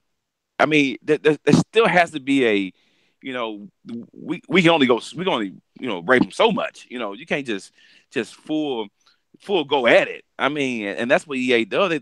They have no limit. They have no threshold. They ain't They got no they just if temperance. It ain't no they have no temper. That's a good word. They gonna go all in. If we gonna take your money, we gonna take all your money. That's what happens. Greed breeds more greed. The Yeah, greedy people get greedier. It don't go to opposite. It's like when do you should have enough, but you want more. You don't even know why you want more. It breeds more greed. So yeah, yeah, that's true. yeah, but it's EA. So let me ask this and get out of here real quick. Have y'all been bit by the frost? The was it Fortnite bug? Have y'all are anyone of y'all playing Fortnite? No, K-Bun? If you don't see me, I'm slowly and quietly raising my hand. So is it all what they saying it is? Is it good? Because I got asked. My son came at me about Fortnite. Different other gamers I know came at me about Fortnite. Is it? And I see that it's possibly coming to the Switch. I seen the game. I noticing that it got that Overwatch type of graphical appeal, like the cartoony Yeah, book appeal. Like what? meh. It's not good. I mean, I'm not saying it's not good. I'm definitely not saying it's not good. But for me, it was meh. I mean, it was cool. Okay. It didn't blow me away. Um, I wasn't I wasn't like, wow, this is the best thing since sliced bread. This is a So brand new, fresh take in video games that everyone need to hop on this train and play it. I mean, that's not how I felt. I played it with a team of guys, and yeah, we did the whole jumping out the plane thing, the whole finding a spot, the whole trying to find guns, crafting because they have the Minecraft piece to it where you actually craft like stuff, So it has all that, but it didn't blow me away. I didn't care too much for it. It was meh. what do you think the free 99 is what got everybody jumping onto it because you ain't it's free? Um, is it? yeah, oh yeah, it's free. It's free. I might play Uh, it. Because the reason I know is I didn't. I remember when we was playing it. When I was with you, K Bum, and I was with your crew, and we was playing NBA 2K. yeah, While we was waiting, everybody was like, "Make sure y'all go over and download that Fortnite, and I was like, what? So I went through and downloaded. I got a download. I haven't even played it. I Yeah, got a I just download. played it last week, and I had it downloaded since then, and I just played it last week. Mm-hmm. So I So haven't played it at all. I forgot I even had it. But yeah, Keith, it's free, man. You can on PC and it's free on the consoles. Yeah. So it's gonna get you through paying for better guns and stuff like that. But you can play the game for free. You don't have to. And I I don't don't. think it's a beta. I think it's the actual game. If I'm not no, I think mistaken, it's still in beta. I don't it's fall still for in anything beta. like Okay. Yeah, it's still in beta. that. So what you think, Keith? You haven't played it, but you're interested now. I'll take a look since it's free. I I mean, wasn't interested, yeah, but yeah. All right. But Okay. Well, that's actually how Rocket League blew up. no, I didn't know that. Rocket League blew up. Rocket League wasn't free. What happened was it was free for PlayStation Plus. And so Okay. the PlayStation Plus owners started to get the game and play it because my brother told me, "Hey man, you need to play this Rocket League game." And I'm like, "What's that?" He said, "Man, it's free. It's free for PlayStation Plus. Just go out there and get it, and we'll play it." And that's how I started playing Rocket League. Was because it was free for PlayStation Plus users, and so people are finding out that if you can make your game free, you can get an audience if it's good enough. I mean, there's been games out there that Ain't wasn't that good how enough. ain't that how the whole PUBG The thing blew PUBG, up? It was uh, yeah. well, I think PUBG you actually have to pay though. I don't think it's all free. Okay. I thought it was free on. I thought it was free on PC. I'm not for sure. no, No, I think you actually have to pay on PC, right? it's like 30, Okay. 30 dollars. Yeah, you got to pay. All right. Well, last question that we get out of here, fellas. Are y'all getting that Dragon Ball Z Fighter or Fighter Z, or however you say it? Have y'all played it? Nope. Dang it, Is man. it I free? played He says it. it's free. Nah, uh, they had that beta. They had the Yeah, that beta beta. up on PlayStation 4 and the I saw Xbox stuff. One. I played it. I thought the game was dope. I'm not about to rush out to get it, but I'll probably have it. Won't be no time soon, but I plan on getting it. But that comes out tomorrow. But it is a good game. I have Definitely been good. watching some YouTube videos, not of the gameplay, but of the story. I think some of the story stuff is pretty funny. They be roasting each other. Oh And yeah. yeah, and they talk about stuff like it was a scene with Gohan and Cell. It was like adult Gohan, and he was talking to him. He was like, "I'm going to get my revenge on you or something for blah blah blah." But he was like, "But right now we have a common enemy." I don't know. You gotta just watch it. It was pretty fun. Yeah, Pretty. yeah. I saw one with the Ginyu Force and Gotenks. And Yeah. it was pretty funny. No, I haven't seen any of them, so I probably had to go up there and check it out, Just a man. little conversation. I read a review and they were saying that that's worth the price of admission. It's just to hear the little banter between between the characters. I heard they having some online issues and stuff like that. Yeah, the little preview thing had connection issues. People were having a lot of issues Yeah. trying to connect, and that's why they So did it it again. I don't know if was. they. Sorry, go ahead. Sorry, go ahead. Yeah, it did because I couldn't for the first 15, 20 minutes. I couldn't even fight nobody. It wouldn't connect none of us to get into any matches. So, but but like I said, I'm gonna wait a little bit before I buy it, see what type of kinks they work out, see what type of problems it's having. Then once they get all the patching and all that stuff done, then I probably go purchase it. So I The ain't. reviews are good. Yeah, I've it's read like the reviews it's of them. definitely now. But anyway, you was finna say something, man. We get out of here. Who me? No, I thought K Bum was finna say something. I cut him No, off though. no, I was just talking about the. I read reviews about the game and I read some things about it. And it's they talked about how it's simple enough for people to get entry into the game. Uh, and so it doesn't scare people away from it. But I'm probably not getting it. I'm probably past my prime of playing fighting games, so I'll Are you probably doing that Tekken? man, I I sent that ticket back a long time ago. I played a couple matches on it, and I did my thing online. I beat some people up, and I got bored. So they have killed. We can't start this conversation. Let me go and quit. we'll say that for next time. Hey, Yeah, I another will. thing, another thing we should bring up. We didn't get a chance to talk about it this time, but Xbox Game Pass. Yeah, I I forgot had a about that. I had a question for K-Bon. I guess I'll ask him later. Yeah, go, for sure. All right, Don't Go matter. ahead. unless you want me to ask it. Okay. Yeah, go ahead. So Xbox Game Pass, and Microsoft just announced that they're gonna start putting first party titles in there. So if you get it, you can get games like Sea of Thieves, Sea of- and whatever else they got coming out. Day one. Crack down. Crackdown and some other game they had. But think about They this. had all of them up there. Does this, and this is to you, Kayvon, does something like this put a damper on something like what do you use, GameFly? Yeah, GameFly. Yeah, does that kind of eat into that market? Me personally, or just the market Yeah, itself. both you personally. Um, I think it does because it kind of serves the same purpose, which is giving you a common low price to play games. So I will say yes, it does eat into that market. But I see people doing both because if I want to fire up my Xbox, I would probably do both. I would probably do the Game Pass and still do GameFly. Um, I would say if you just own the Xbox, or you didn't own all, like you a multi console, you own all three now. Wow, I can't believe I actually said he owns all. Anyway, you own all three.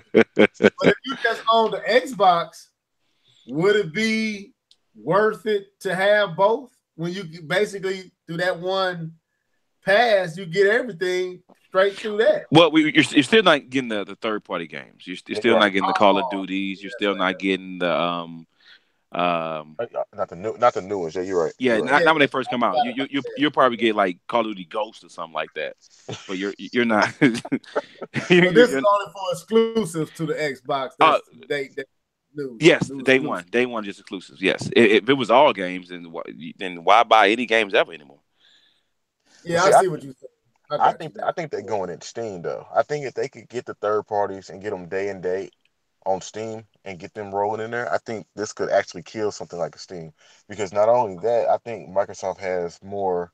I don't want to say better exclusives, but they have more known exclusives, No, I guess. yeah, no, Because yeah. Steam has a lot of exclusives. Don't get me wrong, but a lot of them are like smaller titles or kind of Boy, right. you gonna get attacked by the PC elitists talking about It's, something killing it's like Steam. looking It's the for truth eShop. though. It's the truth though. It's like looking Mm, for eShop, man. It's the same. Like it's eShop is filled with unknown titles that you don't. If they had a demo or something, but just to look at it, I don't know if I want to just off of these pictures. But so yeah, I'm with you on that. Keep it. If the stuff was more known, and Xbox does have more known stuff than Steam, so man, you're right. No, I'm telling you, man. I have a buddy who is into the Steam stuff. He has like 400 games he's bought on Steam.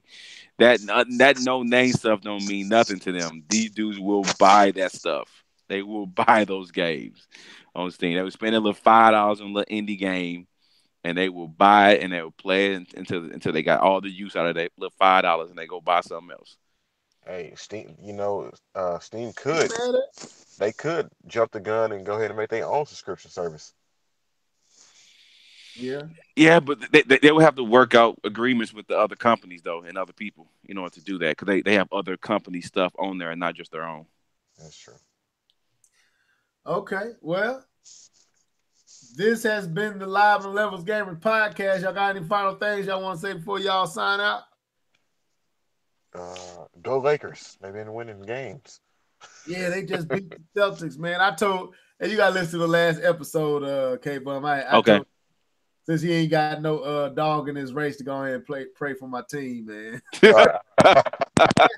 Cause they getting blown out. Yeah, I don't know what's going on, but anyway, we ain't finna talk about that. I'll Okay. start crying on there live. But anyway, man, so go ahead and sign yourselves out, man. Starting with Mr. Captain America. Go ahead, man. Yeah, so this is K-Bomb 20 getting ready to sign out of here. I did want to say someone put in the comments, and I was just about to go there. I'm excited for our National Black Person Day on February 16th, National Black People Day, when we all come together and go watch Black Panther. So go National Black People Day, February 16th. Go get your tickets. I got my tickets the first day it came out. Go catch the movie. It's gonna be dope. I gotta get yeah. Okay. Mufasa. Whatever the leg touches is our kingdom. Great podcast, great conversation. Look forward to seeing what's coming up in gaming. Shout out to Cardboard Boxes.